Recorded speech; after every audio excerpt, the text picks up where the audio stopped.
Good evening friends, कैसे हैं आप सभी के सभी। आई होप सभी हेल्दी हैं, कंसिस्टेंटली प्रिपेयर कर रहे हैं। तो आज का वीडियो उन सभी एस्पिरेंट्स के लिए बहुत बहुत इम्पॉर्टेंट है जो एक सवाल के साथ काफ़ी संघर्ष करते हैं कि जो बच्चे क्लियर हो जाते हैं उनमें ऐसा क्या है, उन्होंने क्या ऐसा डिफरेंट किया है या क्या ऐसा डिफरेंट कर रहे हैं जो हम नहीं कर रहे। मतलब नॉट सेलेक्टेड से सेलेक्टेड वाली कैटेगरी में कैसे पहुंचा जाए, ये सफ़र, ये जर्नी कैसे तय की जाए। ये सवाल हमेशा बैंक एस्पिरेंट्स को या इन जनरल कॉम्पिटिटिव एग्ज़ाम्स की जो प्रिपरेशन करते हैं उन लोगों के मन में ये सवाल ज़रूर रहता है। तो उस पर कुछ आज हम बात करने वाले हैं।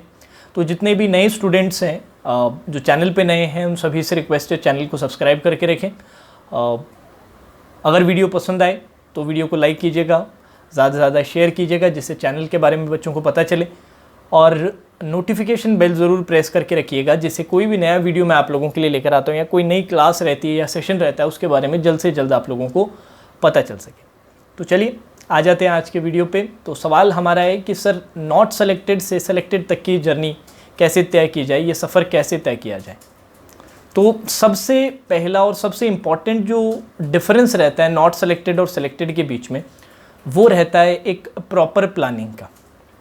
ज़्यादातर मैंने जो ऐसे स्टूडेंट्स देखे हैं जिनको 1 साल हो चुका है, 2 साल हो चुका है और अभी भी क्लियर नहीं कर पाते, कुछ मार्क्स से रह जाते हैं, तो उनमें एक बड़ी कॉमन चीज़ मैं नोट करता हूँ कि प्रॉपर प्लानिंग नहीं रहती है। और अगर प्लानिंग रहती भी है तो कुछ हफ्तों के लिए रहती है, कुछ महीनों के लिए रहती है, फिर पूरी तरह से आप उसे अबैंडन कर देते, उसे छोड़ देते हैं और नॉर्मल जैसा चल रहा है वैसे चलने देते। तो ये डिसिप्लिन बहुत इंपॉर्टेंट है क्योंकि अगर आज के एनवायरनमेंट में आपको कोई भी एग्ज़ाम क्लियर करना है, चाहे इवन वो क्लरिकल लेवल एग्ज़ाम ही हो, कंपटीशन इतना ज़्यादा कट थ्रूट है, इतना ज़्यादा हाई कंपटीशन है कि कोई भी एग्ज़ाम तब तक नहीं क्लियर किया जा सकता जब तक उस एग्ज़ाम की प्रिपरेशन में एक थोरो प्लानिंग ना हो। और प्लानिंग के साथ साथ उस प्लान को अपने को थ्रू आउट जब तक फाइनल सिलेक्शन नहीं होता तब तक फॉलो करना बहुत इंपॉर्टेंट है। तो उसके लिए वो एक डिसिप्लिन होना बहुत ज़रूरी है। तो इस बात पर आपको खास ध्यान रखना है। अब प्लानिंग के अंदर क्या क्या पार्ट आती है। सबसे पहला पार्ट आता है आप लोगों का रूटीन कि भाई मैं ये नहीं कहता कि हर किसी को 10 घंटे 12 घंटे 15 घंटे पढ़ने की ज़रूरत है। ये बहुत सारे मेरे ऐसे स्टूडेंट्स भी है जो 7 घंटे 8 घंटे पढ़ के भी इवन SBA PO एग्ज़ाम्स जैसे मुश्किल एग्ज़ाम्स को भी क्लियर किए, बट उनकी एक प्रॉपर प्लानिंग थी, उनका एक जो सेट रूटीन था उसको थ्रू आउट वो फॉलो करते थे। कभी भी ऐसा नहीं था कि कुछ हफ्तों के लिए किया, कुछ हफ्तों के लिए छोड़ दिया, कुछ हफ्ते किया कुछ। तो एक डिसिप्लिन का जो पार्ट है वो बहुत इंपॉर्टेंट रहता है किसी भी एस्पिरेंट के फाइनल सिलेक्शन लेने में। तो डिसिप्लिन बड़ा इंपॉर्टेंट है, चाहे कितने का भी आप बनाएं पर उसे थ्रू आउट आपको फॉलो करना ही करना है।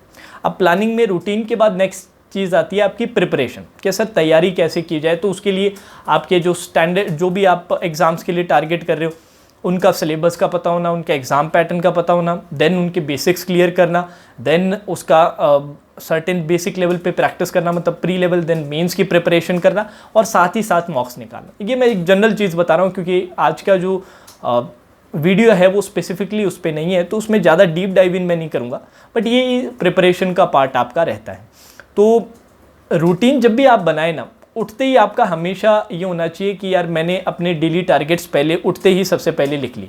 कोई भी चीज़ की पढ़ाई स्टार्ट करने से पहले डेली टारगेट्स आप ज़रूर लिखो क्योंकि वो आपके डिसिप्लिन में बड़ा हेल्प करता है, क्योंकि आपको वो हमेशा मोटिवेटेड रखता है। जब भी आप ये दिमाग में सोचेंगे कि यार मेरे को ये एग्ज़ाम क्लियर करना है, ये एग्ज़ाम क्लियर करना है, वो बहुत बड़ा टास्क लगेगा, वो बहुत दूर का टास्क लगेगा। बट आप सिर्फ अगर अपने डेली टारगेट्स पे अगर फोकस करोगे ना तो वो काफ़ी अचीवेबल लगेगा और वो आपको मोटिवेटेड रखता है, वो आपको डिसिप्लिन रखता है। तो वो डेली टारगेट्स का पोर्शन बहुत इंपॉर्टेंट है, ठीक है। अब इसके अलावा सेकंड जो चीज़ आती है वो है कि अपनी गलतियों से सीखना।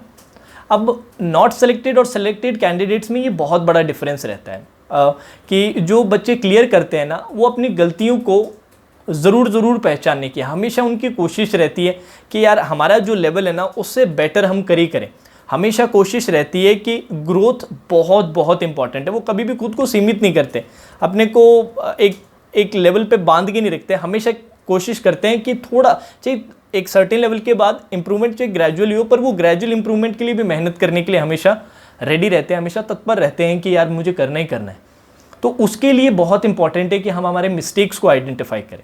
अब बहुत बच्चे हैं जो मिस्टेक्स को आइडेंटिफाई कर लेते हैं अब आइडेंटिफाई करने के बाद इस पे काम नहीं करते, मतलब उसको इम्प्रूव करने की कोशिश नहीं करते। तो मिस्टेक्स के लिए मैंने आप लोगों के लिए एक वीडियो बनाया था, डायरी ऑफ मिस्टेक्स, कि एक लॉग बना के रखा करो, एक नोटबुक रहनी चाहिए जिसमें आपकी जितने भी आप चाहे सेल्फ प्रैक्टिस कर रहे हो, चाहे आप क्लासेस अटेंड कर रहे हो, चाहे आप मॉक्स दे रहे हो, उसमें जो जो गलतियां हो रही है ना उनको नोट करके रखना, उनके बारे में छोटा छोटा रिमार्क रखना, जिससे कि जब भी आप कभी प्रैक्टिस करने जाओ या कोई मॉक दो तो पहले एक बार उस डायरी को, उस लॉग को ज़रूर पढ़ो, जिससे कि अपने माइंड को फिर से अपने रिमाइंड कर सकें कि यार ये गलतियां मेरे से बार बार होती है और इस बार मुझे कोशिश करनी है ये गलती नहीं करनी। तो एक्टिवली उन पे काम करना बड़ा इंपॉर्टेंट है। जस्ट पहचान लिया और सोच लिया कि हाँ अब अपनी गलतियां नहीं होगी, इतना आसान नहीं होता है इन गलतियों को हटाने के लिए, क्योंकि ये गलतियां हम लंबे समय से कर रहे हैं, तो इनको सही करने के लिए भी लंबे समय तक उन पे काम करने की ज़रूरत पड़ती है, और वो भी एक्टिवली। ऐसा नहीं कि यार आज गलती पता चली, 2 दिन अपने ने इस पे काम किया, उसके बाद भूल गए कि ये कोई गलती थी। उसी के लिए वो डायरी ऑफ मिस्टेक्स वाला वीडियो था, उसी के लिए आपको एक लॉग बना के रखना बड़ा ज़रूरी है कि ये गलतियाँ मुझसे हो रही है, और ये भी नोट करना है कि यार कौन कौन सी गलतियाँ मैं रेक्टिफाई कर रहा हूँ। तो ये एक प्रॉपर एनालिसिस बहुत बहुत इंपॉर्टेंट रहता है अगर आपको नॉट सेलेक्टेड से सेलेक्टेड की कैटेगरी में आना है। तीसरा इंपॉर्टेंट पॉइंट रहता है, एक पेशेंस का एक फैक्टर बड़ा इंपॉर्टेंट होता है किसी भी एस्पिरेंट के लिए, क्योंकि अगर आप उम्मीद करते हैं कि यार मैं किसी चीज़ पे थोड़े टाइम के लिए मेहनत करूंगा और उसमें मुझे 100% रिजल्ट रह जाएगा, क्योंकि बच्चे बड़े इम्पेशेंट रहते हैं और फास्ट ट्रैक करना चाहते हैं हर चीज़ को, हर चीज़ के आज के टाइम में शॉर्ट ट्रिक ढूंढने की कोशिश कर रहे हैं। बट यार किसी भी अच्छी चीज़ को अचीव करने के लिए वो लंबे टाइम का हार्डवर्क बहुत बहुत इंपॉर्टेंट है, वो परसिवरेंस बहुत इंपॉर्टेंट है, आप उसको स्किप नहीं कर सकते, उसका कोई अल्टरनेटिव नहीं है, वो आपको करना ही करना पड़ेगा। और वो काफ़ी बच्चे लैक करते हैं और बहुत जल्दी फ्रस्ट्रेट हो जाते हैं कि यार मेरा तो सर इंप्रूवमेंट ही नहीं हो रहा, मैं तो इतने टाइम से पढ़ रहा हूँ। मुझे पूरा विश्वास है अगर आप सही तरीके से पढ़ोगे तो ऐसा कोई बैंक एग्जाम इतना कोई डिफिकल्ट एग्जाम नहीं है कि आप लोग क्लियर नहीं कर सकते। इसके लिए कोई बहुत इंटेलिजेंट होने की ज़रूरत नहीं है। एक एवरेज अबव एवरेज स्टूडेंट आराम से 1 साल के अंदर ही जो चाहे वो एग्ज़ाम क्लियर कर सकता है बैंक या इंश्योरेंस का। बट इंपॉर्टेंट ये है कि जब आप ग्रोथ की कोशिश करते हो, इंप्रूवमेंट की कोशिश करते हो, तो उसमें पेशेंस बहुत ज़रूरी रोल प्ले करता है। आपको थोड़ा धैर्य रखने की ज़रूरत है कि यार मेरे को 1 हफ्ते में नहीं मिलेगा, 2 हफ्ते में नहीं, चलो 1 महीने 1.5 महीने में रिजल्ट दिखना स्टार्ट हो जाएगा। और एक बार वो रिजल्ट जैसे इंप्रूवमेंट दिखने लगेंगे ना तो ऑटोमेटिकली आप मोटिवेटेड होंगे, हाँ यार ये काम करने से मेरे को इंप्रूवमेंट दिखा है, तो फिर आपका मन करेगा कि और ज़्यादा मैं करूँ।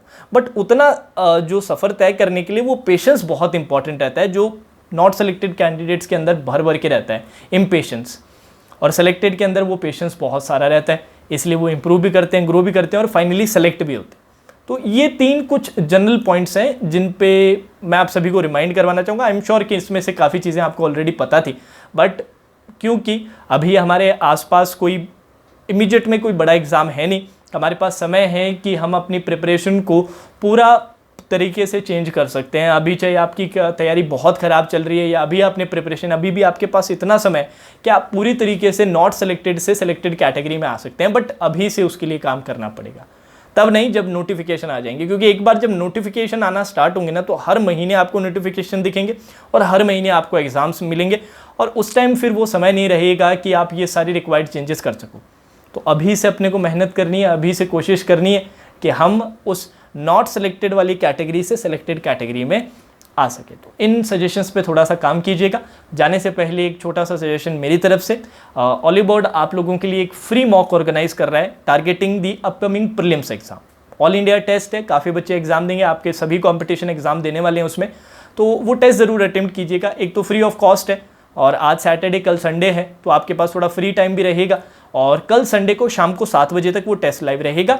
लिंक मैंने डिस्क्रिप्शन में दिया है, वहाँ पे क्लिक करके सीधा आप टेस्ट अटेम्प्ट कर सकते हैं। अभी लाइव है वो टेस्ट, ठीक है। वहाँ पर आपको एक डिटेल्ड एनालिसिस मिलेगा कि भाई कहाँ पर आपकी स्ट्रेंथ्स है, कहाँ पर आपकी वीकनेसेस है, और वीकनेसेस को आइडेंटिफाई करके आप अपनी प्रिपरेशन को स्ट्रॉन्ग कर सकते हैं।